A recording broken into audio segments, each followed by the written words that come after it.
Ethiopia. We'll go on to more. President of the Federal Democratic Republic of Ethiopia, Salok Zewde, has held discussion with the delegation of U.S. Chamber of Commerce on ways of engaging the private sector in various investment areas in Ethiopia. Following the discussion, U.S. Chamber of Commerce Executive Vice President and Head of the International Affairs, Miron Brilliant, said healthcare, information technology, education, and many others are the priority areas of the U.S. companies. In order that the government of Ethiopia is seeking to realize the reform in many important areas, and we have strong voice of the American business. The U.S. Chamber is the largest business group not only in the U.S. but also in the world, Brilliant added. The head of the delegation stressed that the commitment that the U.S. private sector wants here is not the short-term commitment. The commitment from the U.S. business is a long-term and sustainable engagement, he pointed out. We are very excited by the messages we heard from the President. We are looking forward to the next step, he added. President of the Federal Democratic Republic of Ethiopia, Salok Zewde, on her part, encouraged the delegation and the U.S. companies in general to invest in Ethiopia, which is also crucial to further strengthen ties between the two countries. The U.S. Chamber of Commerce has over 3 million members and the largest business group in the world. It was also expressed that both U.S. and Ethiopia's Commerce Council have been working together in common development agendas. The former diplomat and now president of Ethiopia, actually the only female head of state in Africa, Salok Zewde. Minister of Foreign Affairs Gadu Andargacho held discussions with European Union and ambassadors of European countries in Ethiopia. The discussion foci are about sustaining bilateral and collective relations. Gadu Branu. Minister of Foreign Affairs Gadu Andargacho has held discussion with European Union and ambassadors of European countries. Briefing the media after the discussion, European Union and the European Ambassadors Affairs Director General at the Ministry, Mehretab Mulgeta, said Ethiopia and the European Union countries have collective and bilateral relations.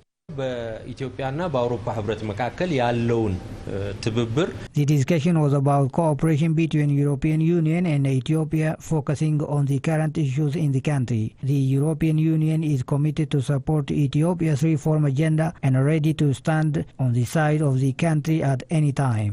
European Union extended its deep condolences over the recent killing of senior officials and wished their families consolation. However, European Union expressed its dissatisfaction with internet outage after the situation happened in the country, stating that it is hampering their daily activities. The Director General for his part said the ministry would work with pertinent bodies to resolve internet breakdowns. The minister briefed them. The government shut down internet to control some problems due to the happened event for a time being. He also told them his ministry's commitment to solve the problem, being with the stakeholders very soon. Gadu has also urged the ambassadors to contribute their shares in inviting companies to Ethiopia from their respective countries. European Union extends about €1 billion for Ethiopia annually. The change is targeting other European and American states towards Ethiopia. The Ethiopian government considers the construction of 1,512 kilometers standard gauge railway line that will connect Ethiopia and Sudan. Ethiopia commences a feasibility study on Ethio-Sudan railway. Oluma Baina has the story. To determine the feasibility of the project, the Ethiopian Railway Corporation has tendered a request for proposal looking for a company to conduct a study on the project, requesting the submission of financial and technical affairs. Approximately 594 kilometers of the railway line will run through Ethiopia, starting in Finfinne, traveling through Waldia, Urrata, Gondar, and Matama, and then cross the Sudan border. The remaining 918 kilometer line will connect Matama with the port of Sudan, running through Galabat, Gadarafi, Kassal, and Haya town in Sudan. 2% of Ethiopia's cargo is ferried through port of Sudan. Expected to begin in 4 to 5 months, the overall process of the feasibility study is planned to be completed within 20 months, while the construction of the railway line is expected to take up to 4.5 years. The African Development Bank will finance an estimated $3.2 million billion for the study the bank has allocated. It will disperse the funds under two components: for the operation of a complete feasibility study and to cover regional validation workshop to build consensus, review and approve the study outputs. The project will present a strong case for economic development in the Horn of Africa by reducing the costs of doing business, by facilitating the movement of persons and goods, providing infrastructure to transport goods and services, supporting trade, industrialization and regional integration, according to Abdel B. Kamara, and country manager of the African Development Bank Group. Quote, the role of the bank in the feasibility study is in monitoring the implementation of the project through supervisory missions and a quarterly progress report submitted by the corporation, said Abdul. The winning consultancy firm will assess the engineering services, cost estimates, railway operation analysis, environmental and social impact analysis, economic and financial analysis, economic evaluation and sensitivity analysis, and private sector participation. Engineers in the railway industry estimated the total cost of the project to be $9 billion. The 656-kilometer railway that connects Ethiopia with the port of Djibouti cost the two countries $4.2 billion. Ethiopia got the first railway in 1917 by the company built Shemen Defer, which constructed the railway from Djibouti to Finfinne, the capital of Ethiopia. Gumaroti Leaf Factory has been investing on 2,600 hectares of land. Residents of the area witnessed that the factory has been working for betterment of their living status. Thomas Kambulat reports. Gumaroti factory is among the long-standing factories in the country with more than 70 years. Currently, the factory has developing more than 2,600 hectares of land by creating 500 permanent and about 3,000 temporary job opportunity for the surrounding community. Besides performing its regular work, the factory has been working on benefiting the surrounding community. With this, in the past years, it has provided 3,000 tree seedlings for farmers with agricultural expertise, constructing high school, 8-kilometer gravel road, and supporting organized uses in the area. The surrounding community and individuals who have got job opportunity in the factory witness that they are benefiting from it. I've been working for about 30 years in this factory. That is good. We're earning salary accordingly. We are leading our life through working here. Though there are some management problems, we are being benefited from the factory since 1995. I've been working here. It is very good for us.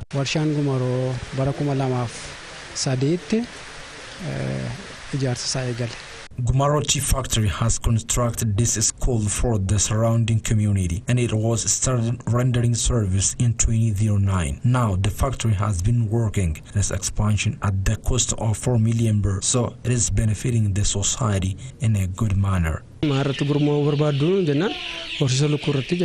Management of the factory supported us to start business in our surroundings. Now, me and my 9 friends have engaged in poultry farming. Their standards are encouraging. It should be sustained. General Manager of Gumaroti Factory, Abate Dibaba, for his part, pointed out that his factory has been performing as per rules and regulation of the country through paying 5 million birr tax per year.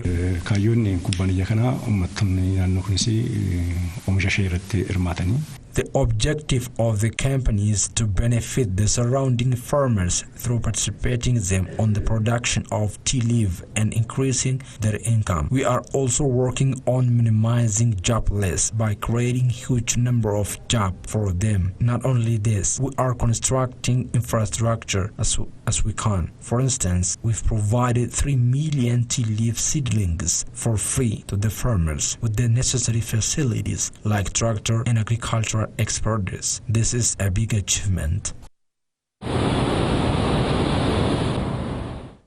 Ministry of Urban Development and Construction disclosed that works have been underway to control land grabbing and illegal house construction. The ministry has organized a panel discussion here in Adama town. We'll cover on the reports.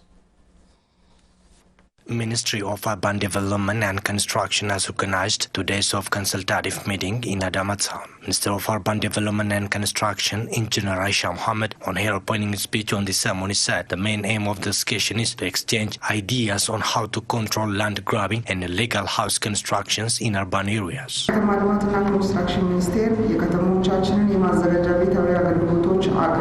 Our ministry is exerting maximum efforts in delivering quality service for the public. Our institutions must work for the interest of the people and all have to discharge its responsibilities properly. Today, we all are here to discuss and set future direction on land management systems and on how to control land grabbing. We all are responsible for this action. Our cities and towns should be clean and neat according to their standards. The minister also expressed the importance of having clean and safe environment so as to live a healthy life and call upon the public to participate and take part in planting tree seedlings campaign. State Minister with the ministry, Tadar Gabriel, for his part noted that by collaboratively work with all stakeholders, the ministry is exerting maximum effort in reestablishing new system administration within the sector. On the ceremony, different research papers have been presented for the participants. Puzala Madmasu and Tasfai Tararak were among the researchers. Almost percentage 40, percentage 80.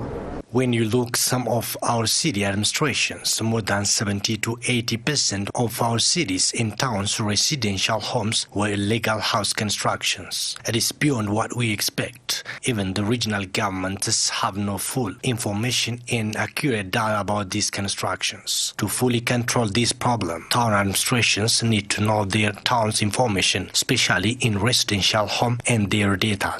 There must be demarcation between towns and rural areas. Demarcation is mandatory here. The regional governments should act according to their mandate and as per the constitutional rights.